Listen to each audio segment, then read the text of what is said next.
Woohoo! Hi, Lizzie. Woohoo! Hi, Jenny. Hi, Lisa. Woohoo! How's it going? I don't see our maid of honor, Mary, yet. Guest of honor, maid of honor. I don't see her yet. Oh, well, she's got 4 minutes. Jenny, your little incentive that you're running for your people is going to be awesome. You can unmute yourself. Trying to hear. I can hear. Can you hear me, Jenny? Oh my God. Jenny, can you hear me? Speaker.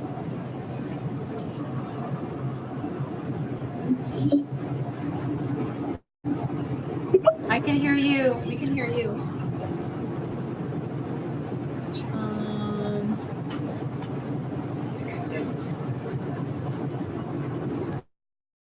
Okay, I'll just mute you since it's loud. I don't see Mary yet. She'll be on soon. So what's up, Lizzie? I had a crazy afternoon. It was insane. So I got home from my crown. Yes. And our streets were blocked off, and we basically had a bunch of policemen around here, like right across the street, like with big old like black automatic weapons. Like they had blocked in a certain amount of streets, and we didn't know what was going on. So it's 2:15. Nathaniel gets home at 2:30. I'm like flipping out, like, do not bring my son home on the bus with all this stuff going on. And so so got a hold of the bus company, the bus transportation. And I'm like, do not bring him in here. I will come get him wherever. They're like, yes, we're not going to. We're rerouting everybody. And then they bring him. I was pissed. You know? My heavens. So the school was in lockdown. You know, we didn't know what was going on. So it was so stressful. But the the SWAT, we had like 2 big old SWAT tanks here and all these undercovers, and it ended up being some guy was gonna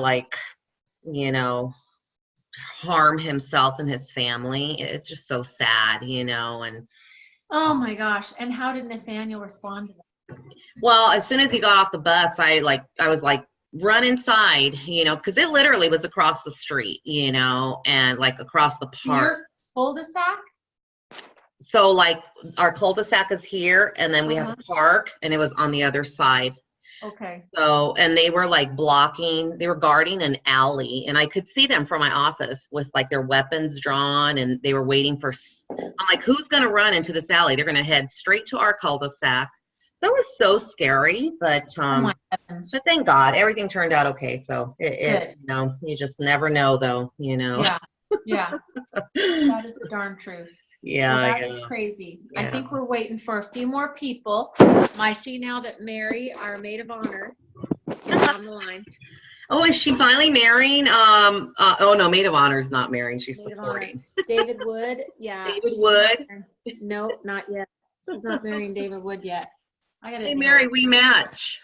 I know. I just noticed that. And Danielle's kind of in a little. Yeah. It's like the red and pink group. It's Pink Day. Nice. Exactly. I've got red and pink in my flannel. That's cute. Oh, yeah, you do. Oh my gosh, this is hilarious. Thank you very much. Let's see. So I see tons of people hopping on. It's exactly 7 o'clock, Mare. So this is awesome. I see Stacy Wiley's group, her crew. I love seeing that. I think that there's a few people in Texas that join as a crew also. So when I take attendance, I always write down Stacy and crew, Melissa and crew. So that's kind of fun. But I am going to introduce Mary, because it's probably going to take me a second to introduce her. Because every time I introduce Mary, I'm like, we go so far back, And it's hard to just say it in, one sentence. Okay, here's Mary Cahill. So I got to tell you guys that Mary and I were roommates. And I think many of you know that, but I think that there's a lot of newbies on this call that don't know that. So Mary was a person that I actually enrolled during a David T.S. Wood event. So how appropriate that she would then fall in love with him and hope to one day be his wife. And she's not joking, by the way. So Mary, I remember it was a double PIB week for me. And I, David Wood makes you like put your phones away. And I'm like, oh, heck to the no, I got to enroll my friend. So I told her, Mary, we're taking a break. I've got a special price for you. I've got a voucher that I can use this weekend. At the time, Value Packs had an $80 PIB. So I was able to offer that back to her. And I said, we're going to get you enrolled. Because she said, let's talk on Monday. And I'm like, Monday? No, that's not going to work. But I'm like, Monday? Well, let me see what I can do about that. And then I'm like, gave it a day. And then I'm like, oh my gosh, Mary, I've got a special $80 voucher that we can use towards your pack to save you some money. And so she's like, okay, I'm going to do it. I'm pulling the plug, Sib. We're going to do this. So call me at, and knowing Mary, it was like exactly this one particular time, boom, boom. And I left my sweet David Wood and went out and enrolled Mary Cahill. And here we are 3 years later, Mary. Well, in March, it'll be 3. Yeah. Yeah. So Mary said no, to the business. And she's like, I'm still doing my design thing. And Mary even worked a little bit with David when David was doing a project in Boise. And I just stayed up with her, stayed on her, and just kind of dripped a little bit about the business and what we could do with it. And I'll kind of let her fill in the rest. But Mary quickly, once she decided to build the business, she built the business. Boom. It was like all in, doing it, enrolling, rank advancing. She became an executive who I think the best testament to anybody's real commitment and leadership is when you can rank advance another executive from your team. Mary not only rank advanced one, but a second person. So she's got 2 executives on her team. One is Daryl Nunez, like the first legit male executive, Paunch, that we call him. And then, of course, Camille, our lovely Camille, who opened this entire call series. So Mary's already got quite a team growing. I'm very proud of her. She is like carrying the torch anytime you ask what she's up to. She's leading the team in Boise. That's how I have to answer the question. So regardless of whose team you're on, mine, Becca's, whoever's Rose Slack's team, she doesn't care. If you are enrolled with Isogenics, you are part of her tribe, and she makes sure that you know that. So I'm very proud to introduce you all to Mary Cahill. Take it away, girl. Well, thank you for that beautiful introduction, my friend. I'm kind of floating on air right now. And what's so funny is that story kind of leads into what we're talking about tonight. So my segment is about people, which was shared at Brendan Burchard's HPA, which is a high performance academy that Sybil, Lizzie, Camille, and I, and Tiffany had all attended, and several others. But so tonight I'll be talking on people. And so the person that actually opened the segment for Brendan was Dean Graziosi. And I'm not sure how many of you know who he is, but he's actually a New York best-selling author. And his most recent book is The Millionaire Success Habits. Now, he is in the profession of real estate, and he talks primarily to that profession. But I'll tell you what, you know, I had seen kind of snippets on TV that he'd spoken about, and I would always change the channel because it always came across to me like it was an infomercial. So I just thought I didn't want to bother, and I didn't have any interest in real estate. But I'll tell you what, on stage, he was probably the most powerful and impactful to me in those 4 days, besides Brendan. For whatever reason, whatever he had to say just really sunk into me. And honestly, that HPA event changed my world. So Dean was sharing that, you know, what we need to do, we are, even though we share and we don't like to use that word sell, you know, I'm not a salesperson, because I'm not a salesperson. But what he said, he rephrased it, is that we need to be a person of persuasion. And that's where I was kind of saying, Sybil's little story in the introduction, is that's exactly what she was. Even though I said, well, let's just wait until Monday, she knew that she needed to get that in, to get those double PIBs on Sunday.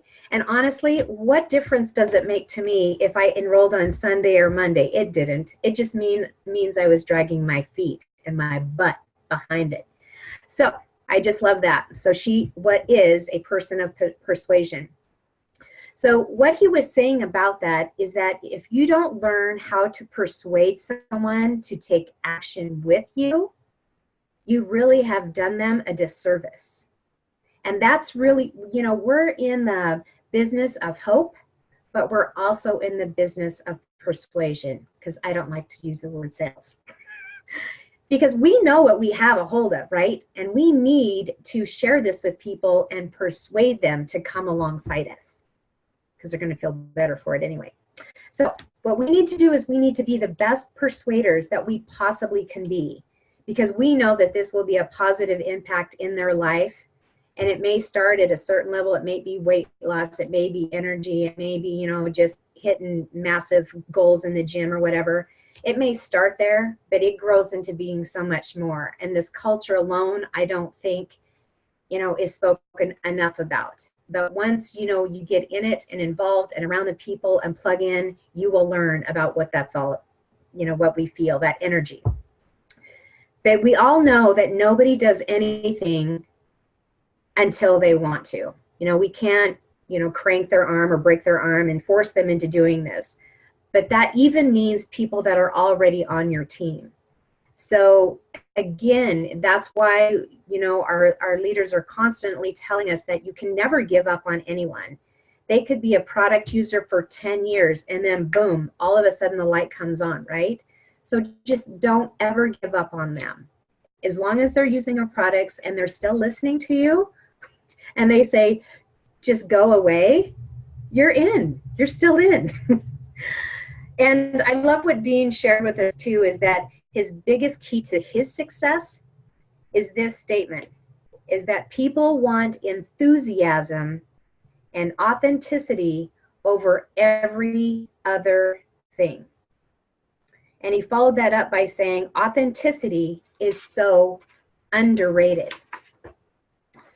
You know, so what I did is I actually looked up the definition of what it is to be an authentic person, and this is what I found, is that everyone wants to be authentic, though the people who preach its virtue often don't understand exactly what that word even means, right? Nor do they necessarily live it. But authentic is defined as not false or copied. It's genuine and it's real. Another definition is representing one's true nature or beliefs, or true to oneself or to the person identified.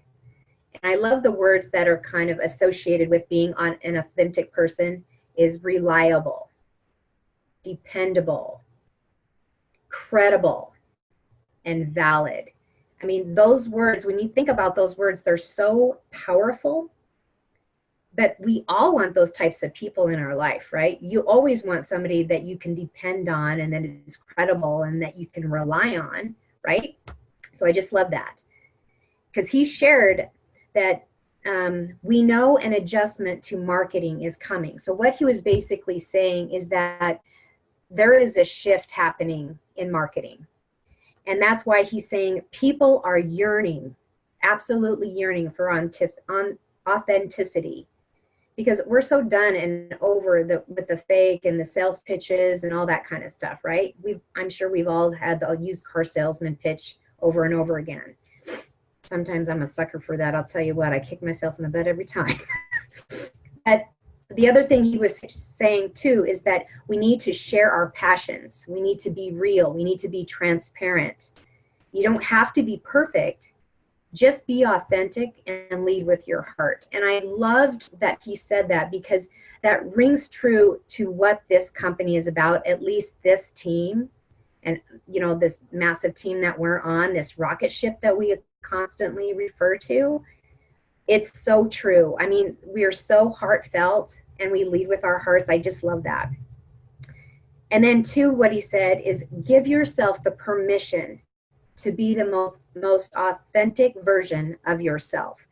And something that I've really been training on in tribe time, in my huddle calls and things like that, it's about this 7 levels deep.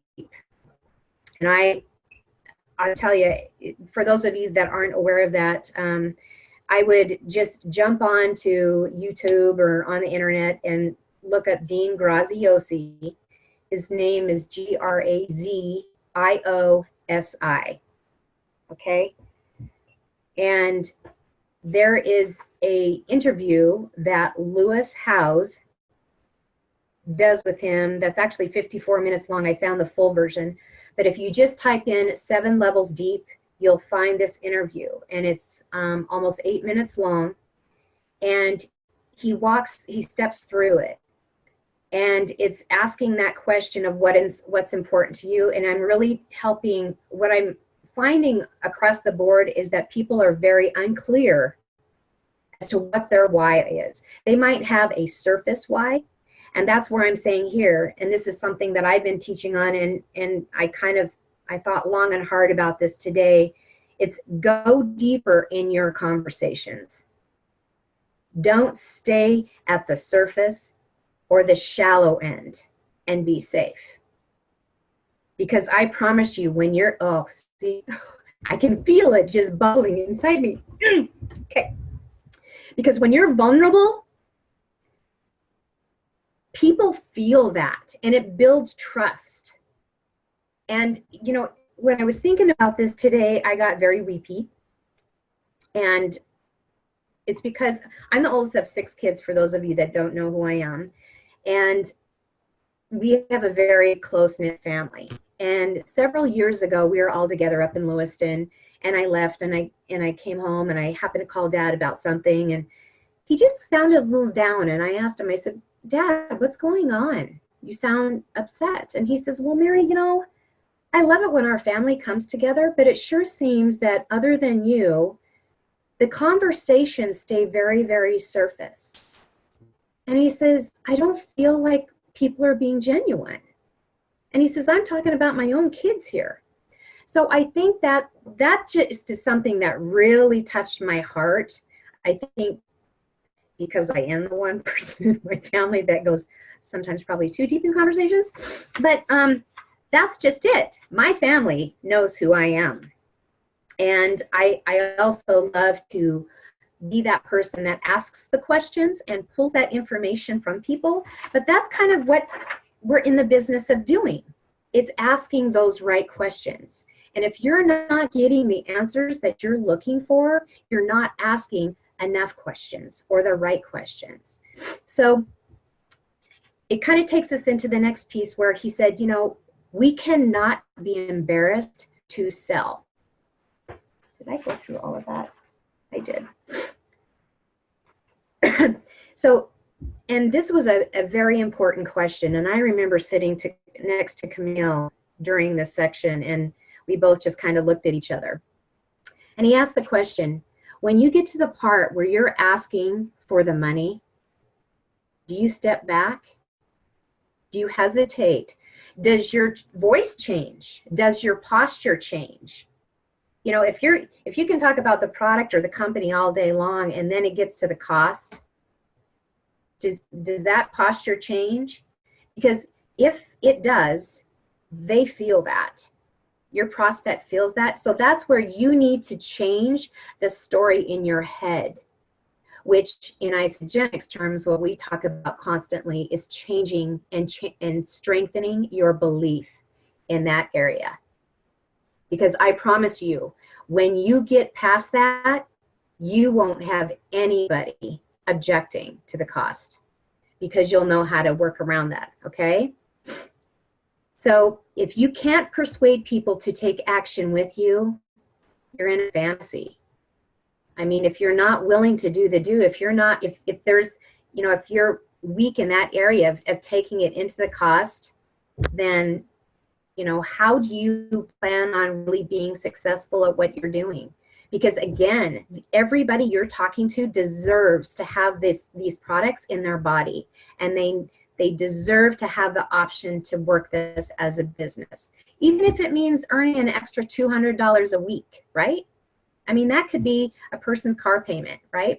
So, and then he kind of went into, you know, the world's best persuaders. Does anybody want to venture the two of the people that he said were the world's best persuaders? Do you want to raise your hand? Anybody want to come on and say? So it was Mother Teresa and Martin Luther King, which, I mean, that was kind of a no-brainer for a lot of us, right? Okay, so let's see, how are we doing? We're doing pretty good. Okay, and there's a lot of information, and I know I'm probably going fast, but we'll have a few minutes at the very tail end for Q&A, okay? Okay, so the next thing he said is that his top 2 secrets of persuasion. And if you don't write all this down, I'll put something together and then I'll throw it out to the leaders and then they can disperse that information to all of you. But he says, number 1 is you want to enter the conversation already going on in the mind of the prospect. So what he means by that is, he said, know your avatar. And an avatar is basically a person that, you know, you can identify with. If there's a certain demographic or certain, like, you know, if I just wanted to address people in their 50s or whatever, but just know kind of who your audience, who you're speaking to, and put yourself in their shoes. Okay? What are their biggest fears? What do they worry about? Because typically their problems aren't necessarily their problems, meaning that they could share something that's going on that day, but it could have stemmed from an argument that they had with their spouse 5 days ago, or something that had happened, you know, right before your conversation with their teenage daughter. You know, you just really don't know. And sometimes, you know, that's when we say, you know, you're making a mountain out of a molehill. That could very well be. So it's just asking those questions to really get down to the kind of the core of what they're really wanting or what they're needing. And then knowing what their dreams and their desires are. You need to just really sit and listen. And there was something that was shared a while back, and I just love it, is that don't, you know, listen to hear, not to respond. And I'm sure you probably have been in that situation where you're having a conversation with somebody and you can see the other person kind of glaze over because they're already thinking about how they're going to respond, or maybe a story that they have to relate to what you're saying, instead of truly listening and hearing what you have to say. And that's something for me that I've gotten the habit of having a notepad down, because I can have going off in a tangent. So I'll just write those notes down so that I know that I can come back to those little topics or whatever. So let's see. And then, let's see, they tell what they are afraid of and what they need and want. And sometimes you don't necessarily get there in the first conversation, but over the course of conversation, you can get there. And then number 2 is people buy from you when they feel understood, not when they understand you. So that's basically saying you need to know their story before you ever share yours. Okay? Okay. So, and the one thing that I love that Brenda would always say, and Dean said it too, you know, we'd have to repeat this after he shared it with us, is it's my time to earn, to serve, and to believe more. I just love that, you know, by the end of the, you know, speech, I don't want to call it a speech, but the presentation, I'll tell you what, everybody was just screaming that it was awesome. Let's see here. And then this is something that I've heard a lot of people say across the board, and not just in my team. You know, they're afraid to get up on stage, and it's not necessarily a stage as we think in terms of a stage, but I'm talking about whether it be in front of Tribe Time, a tasting party. It's just stepping into your leadership, and it's, you know, stepping on the stage before you're ready, because that is what readies you. And Sybil says it all the time, stop getting ready to get ready. And that's true. I mean, there was a part of the interview that I was watching with Dean today. He was even saying that, how a lot of people will think about, you know, 200 things that they need to improve on themselves or change on themselves. And, you know, and then they want the newest of the technology or devices or whatever. And it's just like, no, just get started. Just step out, because I think when we think about the overall picture, it's so overwhelming, it just stops you dead in your tracks, right? And I've seen that too. Okay, so the next area that he went into is how to understand and lead people. So what I'm going to do is I'm actually share my screen.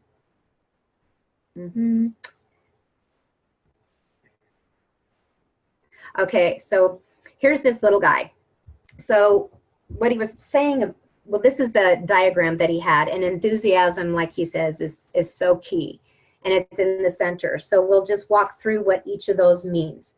So enthusiasm, you know, you need to understand a person's enthusiasm, and what he meant by that is, what is it that lights them up? What is it that excites them or just gets their blood pumping, you know? So what that means too is that just means that you need to put those questions in your repertoire to get to those answers, so you know. Get out of the my needs and into their enthusiasm. You know, don't make it about you. Don't make it about me. Make it about them, right? And what are their expectations? Okay, so then we're going to go up into, let's see. Yeah. Yes, so we'll go into expectations next, that kind of box in the upper left-hand corner there. And he says, what are their expectations? You know, how do you validate or invalidate a person? And once you know someone's expectations, we can meet a person differently. And I love that, because it just goes back to really knowing your audience and who you're speaking to, because every conversation, of course, is going to be different. And two, when you do get to the point of sharing your story, and that's one of the things that I've been helping coach at Tribe Time, is that we need to have different stories so that you can kind of arrange your story to your audience, whether it be about working out, or whether it be about energy, or maybe healthy aging, or whatever it is you like to do, right? And then you speak to that customer's expectations. Okay, and then we'll go into education. I'm just touching on these really quick, folks. And again, I'll send this out. But education. So what he was saying here is, you know, the superficial position or comment that a person can make. And what that means is it's based on a person's lack of education. It's that phrase of, you don't know what you don't know, or they don't know what they don't know. And, you know, so that is our job, to help educate them. And I think we've all heard people say, well, it's too expensive, when you haven't even shared anything with them. And yet they've already told you that they've never heard of Isogenics before. And so there again, our job is just to ask them, okay, so if you think it's too expensive, how is it that you think that? I mean, where did you get that information? And just kind of ask those questions about their knowledge. Where did they learn this knowledge? Let's let's see, be careful of something. Let's see, education. If someone's upset about what I do, it's because they haven't been educated about what I do. It's kind of going back to what I just said as well. They don't know what they don't know, and it's our job, again, just to educate. And when they do say no, we can't take it personally, because it's really not about you. It's just, no, not yet, right? Know my area of expertise so I can go as deep as I can, and then I have the information and the knowledge to share. Not always, he says, not always, let's see, wait. Experts aren't always right, but they're usually the ones that are listened to. So that kind of steps back into your posturing too, and how you hold yourself. And, you know, when you get to certain elements when you're talking to somebody, and that's when, you know, if you feel that you step back or don't feel as confident talking about a certain something, just reach out to your leader. Work on that, getting stronger at that element in your conversations. Okay, let's see here. Then there is, let's see, effort. And you don't, unless you know they've tried. Okay, so he was saying how a lot of, you'll hear people say that I've tried everything. You know, even when they've joined, you know, they've enrolled with you and they're doing their isogenics, so they tell you, but it's not working for them. Well, I think we all know that if it's not working for them, they're really not doing what you've coached them to do. And so that's where it's just having that conversation once again of just being compassionate and asking those questions. But then when, yeah, you don't understand a person until you've seen their attempt. So you need to kind of get them to show them, what is it that you've tried? What have you been doing? And, you know, I have a person on my team and I give her massive kudos. You know, she had started at Isogenics and she was coachable. She listened so well, but she was not seeing results, and she was experiencing some different bodily functions. Just leave it at that for like 2 months. And we were just kind of trying different things. And what it ended up being was, it wasn't the flush, it was actually the accelerator. And her body just can't handle that. At least it can't handle it up front. And then once we figured that out, then she's just been doing wonderfully. But that's where, you know, asking that question of people up front is, are you coachable, and will you remain coachable? When I call you, will you answer that phone call? When I text you, will you please reply back to me? Because that's something that I'm giving to you. I am here as a coach, and I'm here to help you be successful, because this, you know, the systems or diets or whatever that you've done in the past, there's a reason why those haven't worked. And I'm here to walk alongside of you, right? So about effort. Okay, so then environment. So when you understand a person's environment, it helps you to understand them. So, and that can be their home life. Do they have a supportive spouse? Or if they're not married, do they have children? Do they have grown children? Do they have young children? What is their profession? What environment, work environment are they in? You know, I know coming from a construction, background, I tell you what, out in the field, out on the job site, there's a few guys, you know, that would do fairly good, but I'll tell you, I'd say the majority go through fast food, or they live off those sugared drinks and whatnot, energy drinks that are just so bad for them. But that's where you just need to understand who they are surrounded by. Is it supportive? Do they have those sabotagers in their life? And if so, how can you help either rectify that or improve that environment, right? And then instead of assuming or accusing, you know, it's, what have I not asked yet? So it really comes back to us. It's not about us. It's really about that person. That's what we're in the business. We want to help others feel as good as we're feeling, right? So what is it I have not asked yet that I'm not getting them to where they're wanting to be? So we want to create these frameworks so people can use them in the future with their teams as well. Okay, so, oh good. I wasn't sure if I was going to be able to get to the conflict or not. But so the next area that he got into is how to handle conflict. And I love this.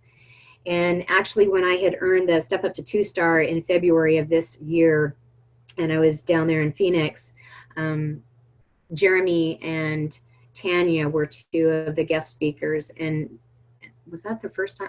I think that may have been the second time that I heard Tanya speak. Yeah, because I had heard her speak at NYKO for the first time. So that was the first time live, and then this was the second. And it was such a small group, so it was such an intimate setting. And she addressed this, and I loved it because she said, you cannot sweep it under the rug. You can't turn a blind eye. You have got to face it head on.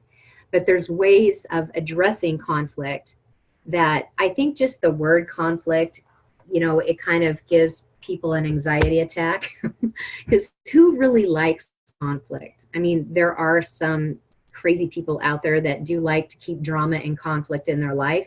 I am not one of those people. But when you're addressing or handling conflict, you really need to take that physical state or position of, compassion. You're not being, what's the word? I'm looking for a certain word, but anyway, that's okay. You just need to be aware of yourself. And you need to come at it that you're not assuming, you're not just assuming the worst. And you need to hear both sides. We've heard that all the time, right? That there's two sides to every story. So, number one, you have to know the wins of the other person. So if we were to go right into accusations and pointing out immediately, what they've done wrong, or, you didn't do this, or you were supposed to do this, and what. Well, number one, you're going to lose all credibility with that person. Because, again, put yourself in their shoes. Would you want somebody coming at you like that? You wouldn't. So I think if you approach it very, very differently and don't make it about my thing, really make it about theirs. So number two, frame the positive. We both want to, and this can be your conversation. We both want to feel heard. We both like to feel, heard, or whatever you want to put in that blank. What do you think we should do? And share that conversation with them. Give them the opportunity of empowerment, that they feel, oh my gosh, she's actually asking me. She really cares about what I think and wants my input. That's just it's such an honor, I think. It's kind of like, it's funny, when you ask a certain somebody to maybe be a guest speaker on a team call. And I'll tell you what, that really lifts a person's spirit. It might be scary for them, but it really is such an honorable question to be asked. When I've been asked to speak on other team calls and things like that, it's such an honor. Because again, my head wants to go back to, gosh, what do I have of value to share?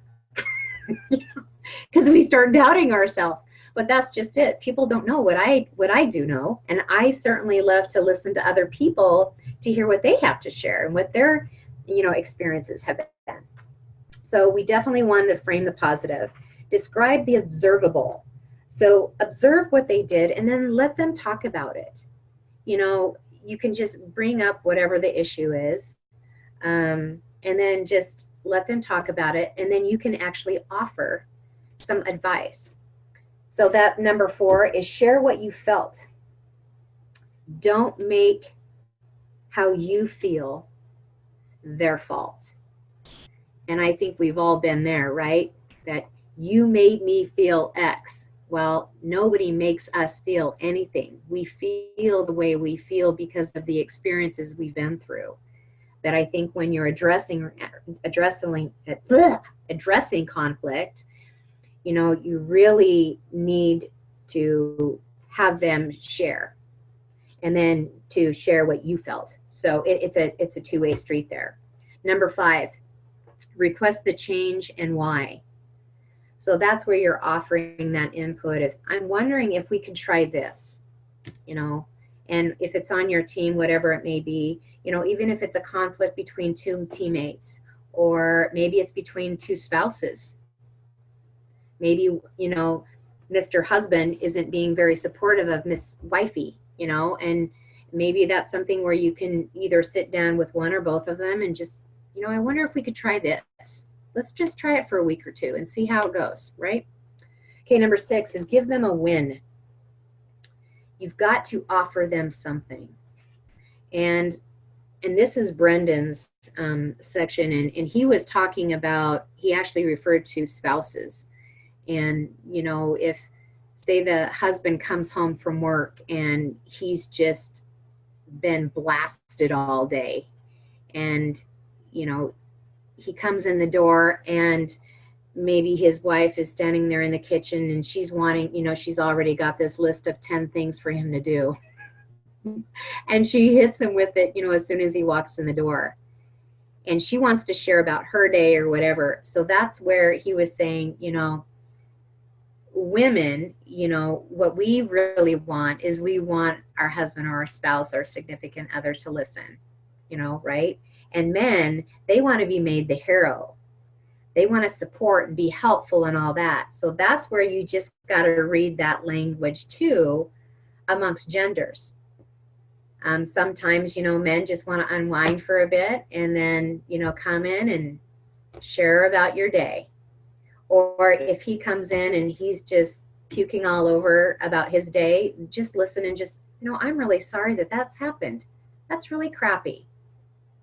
And not play the devil's advocate.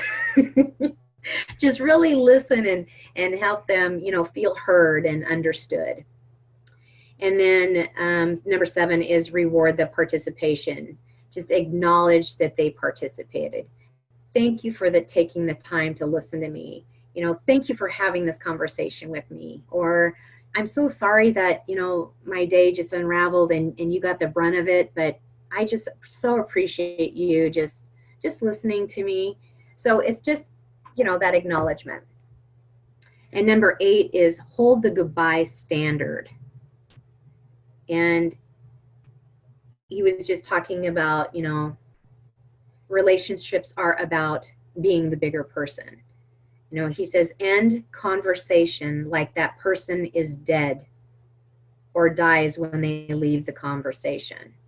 So you always want to leave it on a positive note. You know, I think we've heard those stories before too, when something tragic has happened and the last thing you've said to that person or that last conversation you had with somebody was not a good one. It didn't end on a good note, and just the guilt that that person may feel. So I think if we can just keep that kind of in the back of our heads to hold the goodbye standard and saying, you know, ending the conversation, it's a really good way to end. So, whoo, I got through it all. Okay, I'll unshare this. How do I stop share? Okay. Okay, so does anybody have any questions? I know that was a lot of information.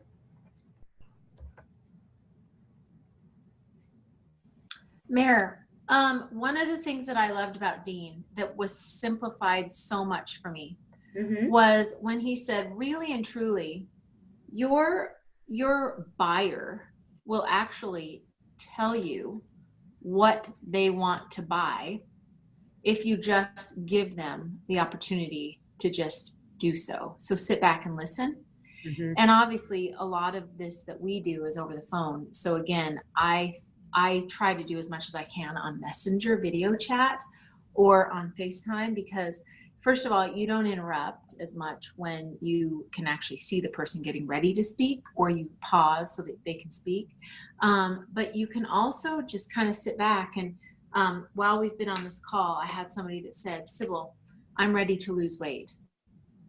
That's all she said in Messenger. I'm like, I can help.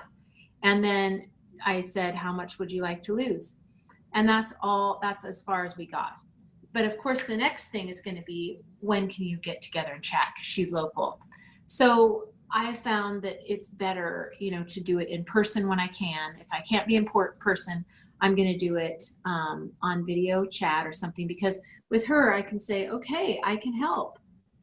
Tell me how much you want to lose. And I can just sit back and listen. And then she's going to tell me that she wants to lose 50 pounds. And I'm going to say, okay, well, obviously the best option for that is our value pack, and here's why. And then I'll sit back and let her tell me that that is exactly what she's looking for and why that's going to work. So I loved that, because I am so guilty of listening to respond. Like, I'm coming up with a really good response, like, okay, I know exactly what to say. If I just sit back and listen, she's gonna tell me that she wants to be a part of this. She wants to lose weight. She wants to enroll. She wants to have those products in her home. How fast can we get it there? So I think that we can just kind of sit back and just be present and Right. and let that happen. So I loved when Dean said that. Mhm. And I love that you mentioned that, because they'll tell us everything that we really need to know. Yeah. Yeah, I think it was Simon Sinek it was either Simon Sinek or Jim Quick that said that, I think, in a motivational video that I had seen. And it was just, don't listen to respond, listen to hear, listen to listen. And you're absolutely right. People do, when we don't make it about us, and, we have all this information in our head that we just want to share. And that's just it. If you just sit back and listen to what are their goals? What are they wanting? Because we know we have solutions for everything, so yeah. True that. Any other No questions, other questions? guys? Looks like Lizzie's going to say something.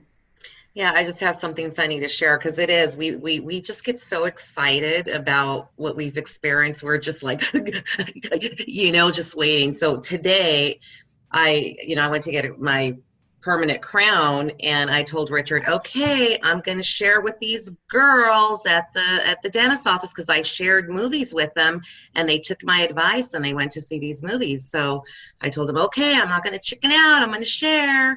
And so they have me laying back and I'm sharing. Well, they're working in my mouth, so I couldn't speak. So I really had to listen. My mouth was open with swabs, and I got so much information. I mean, more than weight loss. I mean, I got a lot, because they were in my mouth.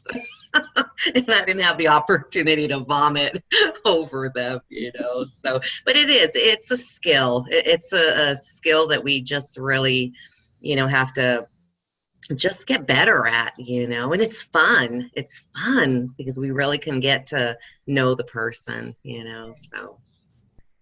And it's something that you can do really easily by, with another teammate, or even your significant other, or just a girlfriend. Just say, hey, you know what? And this would be a really good one for somebody that isn't doing isogenics yet, and you want to kind of get them into it. Just say, I need to practice on somebody. Would you mind just helping me out for maybe a half an hour on Saturday?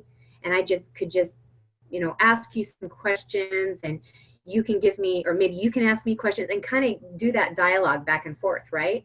So that you can just get better at responding to those objections or questions, or just getting better at asking the questions, so then you can interview your friend and just say, okay, so how did you feel about that? Or what do you feel that, I should have asked you? Those kinds of things. And so, again, it's just about dialogue. It's about conversation. So, yeah. So good. Well, Mary, you were so thorough, and I know you were worried about the time frame, but I think that you nailed every one of the basic pieces. And if you're part of this team, you know that I will find topics, and then we will cut right through the fluff and get right to the meat of it. And you did such a great job with that tonight. So thank you so much. Yeah. I look forward to next week's call, and we've only got 2 more left, you guys. So we're coming in on the home stretch of this, and I hope that you are taking from it what our initial hope was, that even if you didn't attend these seminars, that you still kind of understand a little bit about the pillars of high performers and how that can fit into your personal life, how it can fit into your family life, and of course, how it can fit into your business. So on that note, feel free to unmute yourselves so that we can say thank you to our speaker, Mary. Unmute everybody. Thank you, Mary. Thank Thank you, Mary. you guys. Have a great night. All right. Thanks so much. Good night. Bye, everybody. Thanks again, Mary. You dropped it. Thanks, Deb. Bye. Bye. Meeting.